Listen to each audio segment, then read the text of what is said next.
Hello all, welcome back to another interesting story under the Azadi Kamrit Mahotsav story series by Momish Dominions.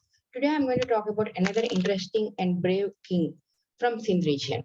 We all heard Punjab, Sindh, Gujarat, and Maratha in our national anthem. And as kids, most of us would have inquired where is which region like Punjab or Sindh, Gujarat, and Utkala, Vanga, and all the stuff, isn't it? And typically we would have got the answer that Sindh is currently in Pakistan, it's no longer in India, so we don't have to really worry about Sindh. But using the very same logic, we haven't heard about any kings from Sindh till date in our history books, isn't it? But do you know that Sindh rulers were also thinking that they were part of India, calling Akhand Bharat once upon a time, and they were fighting and laying their lives in the battlefields for Mother India, which they call Bharatakandam, which is the entire big Akhand Bharat.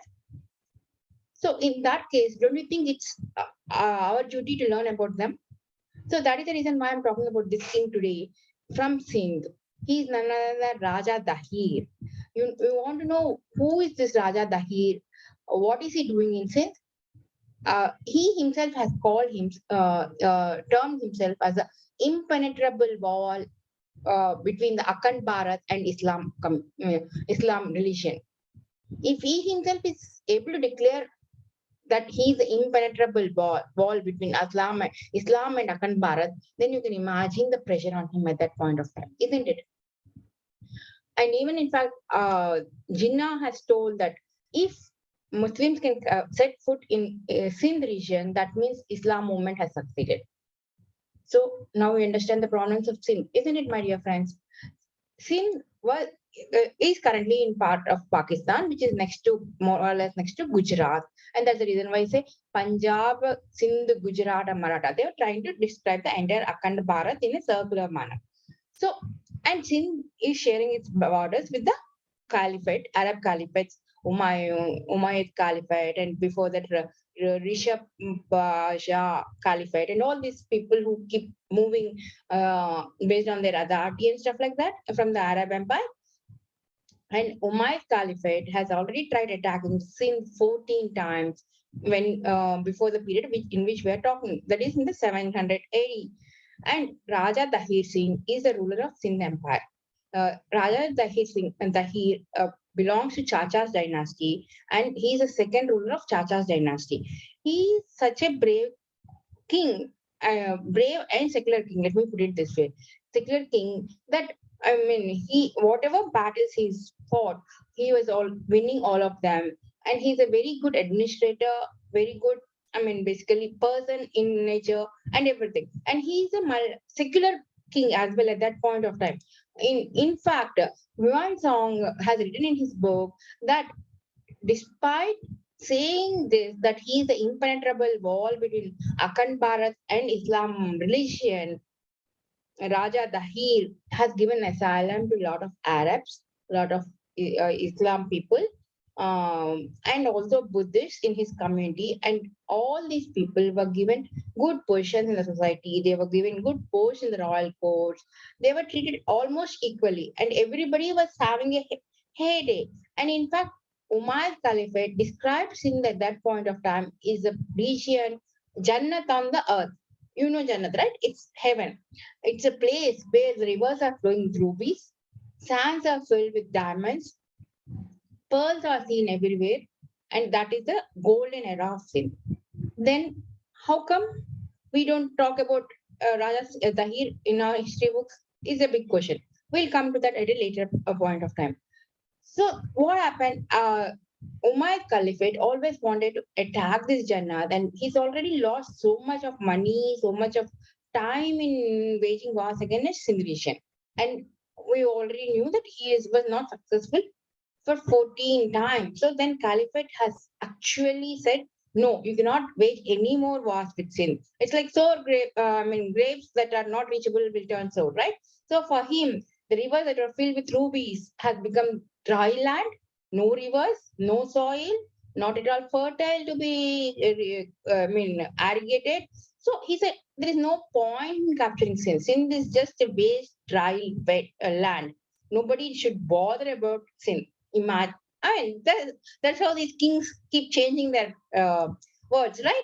But Aziz has been appointed as the chief army general of Iran by Umayyad Caliphate. And Haji's nephew Baz Zil is the one who got defeated in the hands of the son of Raja Dahir in Sindh 14th time. So he wanted to take revenge. So he is a very hot-blooded person, and he wanted always revenge in the form of blood. So he has asked Muhammad Qasim, who is again his another nephew, and to attack Sindh, especially defeat and basically ill treat Raja Dahir. So he's given him huge army, horsemen, people who go on the war, everything, and he said these people have to cross the desert, attack Sindh, and then bring Raja Dahir onto his knees. And Kasim is also a very young chap who is like highly hot-blooded and can be angered quickly. So he is also agreed to this proposition because Haji told Kasim that in case if he wins Raja Dahir, Muhammad Qasim will be given 50% of the wealth which he's going to loot from Sindh. Very lofty proposition indeed, because the loot which Muhammad Qasim has carried from Sindh is like uncountable. That's what historians say. So Qasim was very much tempted. So he started attacking, and at the same time, he attacked first Debal. Debal is a place where Badil got defeated in the hands of Raja Dahir's son. So he came and attacked Debal. Unfortunately, the war went on for 10 days. No, they couldn't even move an inch into the inner sanctum of the small town Debal. That is like Deval or temple town is what we can all call. It, this temple town consists of a huge temple in the center, and that there is a red flag say on standing on top of the temple, which is like you can see the pillar, this thing, right? This is all the constructed form of the temple. So he was losing his enthusiasm to win the war, wage the war. His soldiers were getting tired, and that is when the trick happened, my dear friends. Most of us would have heard that we shouldn't discuss politics, or we shouldn't discuss secrets in front of small kids, right? Especially the kids who are just getting into the childhood, like 6 to 12 years and stuff like that. Unfortunately, in the Debal's fort, one such discussion was happening where one of the court chief members got his son along with him for that meeting that day, and that son overheard that Debal and the morale of the Debal city is being held intact by the temple, which is true in most of the Hindu regions, right? We all worship our temples, and we have so much devotion that we say that our lives are being led by the deities from inside the temples, isn't it? Which is very common secret, but it's not that very secret, but that need not have to be shared with the enemy. This guy, this small kid, again, after that meeting got over, came out and he was going on to play with his friends. And he got captured by the Caliphate army. And then when they threatened, like they're going to kill him, blah blah blah, all the typical movie drama dialogue bazi could have happened. I'm just guessing this is because none of the historians has explained it really here. That boy has divulged the secret. So now Muhammad Qasim knows the secret how to demotivate or demoralize the citizens of Debal city. He had taken a catapult and hit the flag on the top of the temple and made it fall down from the temple. Not only that, he also took another bigger stone and tried damaging the dome of the temple. The moment the Hindu people in the Deva city saw the flag falling down from the temple, they felt that it's an ill omen sent to them by the god. They didn't know what is the reason behind all these things. They were not they didn't have time to think and investigate, basically, my dear friends. And they were feeling that ill omen coming on top of them, and on top of it, Muhammad Qasim is surrounded them with his battalion, army battalion, and started waging war. So the Debal city got surrendered to Muhammad Qasim, and it has actually increased his zeal for more conquests. And it gave him more confidence as well that yes, he can conquer Sindh. Till that point of time, nobody could actually go beyond Debal in Sindh region. So next he went to Nerul. And in Nerul, that is near the current Hyderabad city in Pakistan. And the Nerul fort was being ruled by a Buddhist monk. You know what he did? He said he doesn't care who is the ruler for them. All they want is peace and harmony. They are peace loving, meditating monks, and all they want is peace and harmony. So, you want to rule the fort? Yeah, come and take the fort. Just give the fort on a maybe on a we can say, right, in a idiomatic way, on a plate, on a platter to Muhammad Qasim. Look at his luck. It might be just what the divine circumstances that are happening at that point of time to Muhammad Qasim, which were coming in aid for him. And so is the Rawat fort.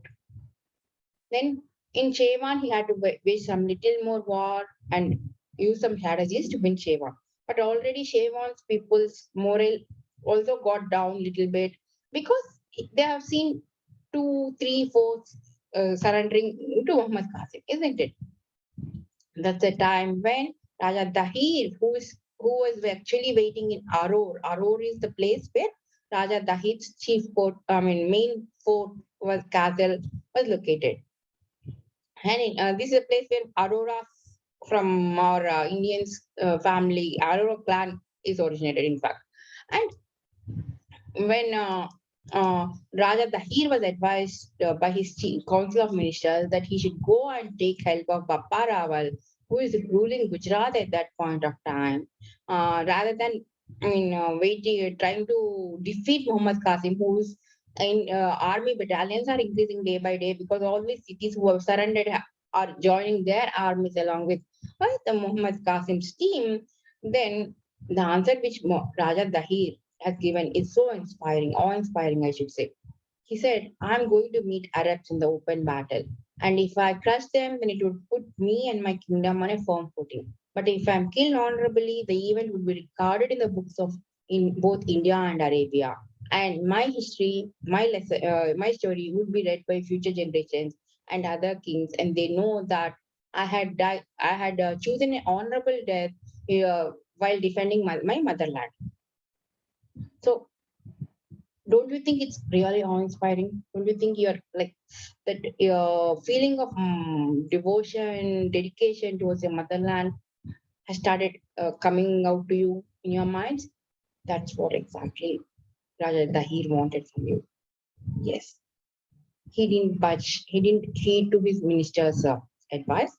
He was waiting, and he felt that despite he knew that these kind of treacheries are happening, people are deceiving him and going behind him and surrendering to Muhammad Qasim and all that stuff. But still, he felt that his people are still trustworthy and they kind of respect him as king. And he was confident that nobody will help Muhammad Qasim and his army battalion to cross the Indus River.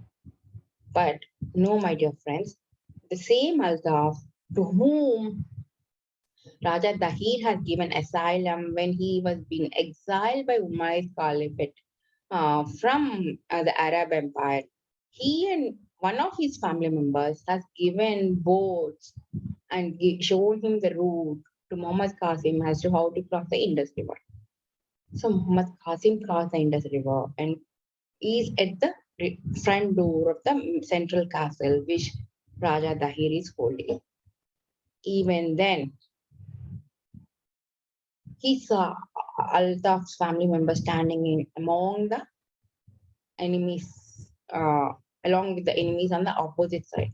Even then, he didn't fear for his life. He told to his council of ministers and his family members, you should say that to them that I am the wall between you and Arab army. And if I fall, nothing would stop you from destruction.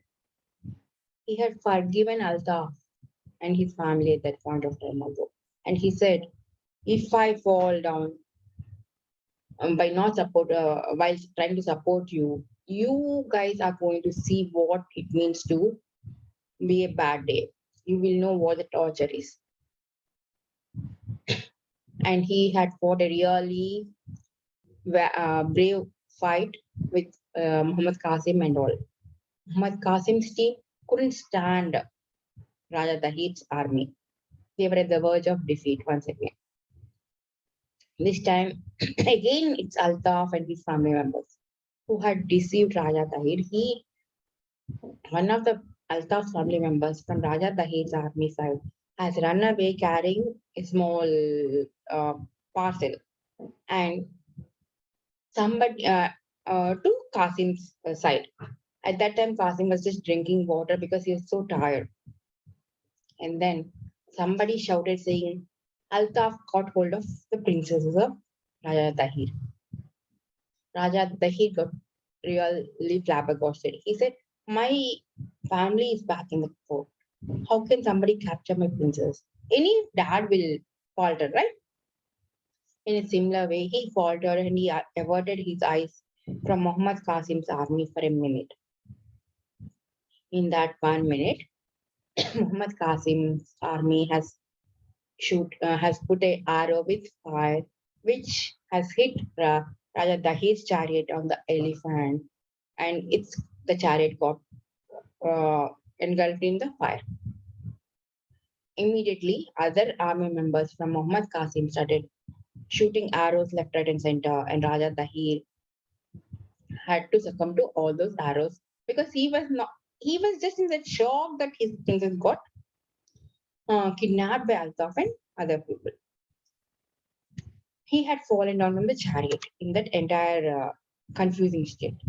Immediately, people captured him and taken his severely said, and that head was sent to Kabul as a gift to Caliphate. That is what happened to the noble king who has given a very good life to all the people who have deceived him. You know why all this deceiving, all this treachery was happening at the back of Raja Tahir? You want to understand?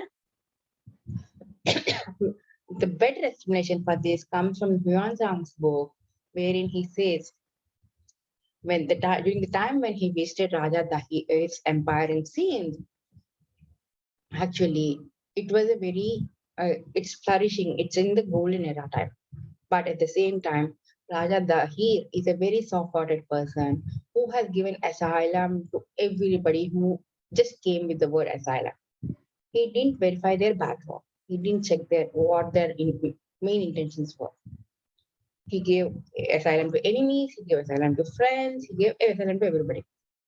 And he has constructed so many chowdhuries for free food, and he was giving off so many arms and everything to all the people. People were actually not having any urge to basically work hard. They were enjoying a lazy life, and they don't know what to do with the time. The people who has a lot of time in their hands will obviously fall prey to the negative thoughts or wrong deeds, and that is how the Arab Caliphate team could lure the common people from Sindh region with the promise of riches, which they already have. But still, because people are free, they wanted to extract more money, they wanted to spend their time wisely, or they wanted to enjoy with another new girl, whatever may be the condition, my dear friends. So, too much of anything is bad for health. That is the first lesson which we all should learn from Raja Tahir's story. All these anecdotes are listed down in the Chacha Nama, which is again written by one of the Takifi family members, which talks in length about the history of Sindh, along with Yuan Sang's book as well. Most of this information, what I'm giving it to you, is available everywhere in Google and everywhere. You can search on his name, but still, our Indian history books don't talk about it. That is the sad part. The person who worked for Akhand Bharat is not even called as a hero or not even recognized as a noble king in India. So I'm leaving you with that thought as to why this is happening to us all over place. We we didn't hear about Lalita Aditya, we didn't hear about Ranjit Singh, we didn't hear about Raja Dahir, who were all, bordering our borders. Guarding our borders from the Arab Caliphate. Maybe it's time that we wake up and ask our government to do something about this, my dear friends. Anyways, till then, bye bye. Let us meet with another interesting story tomorrow. Bye bye.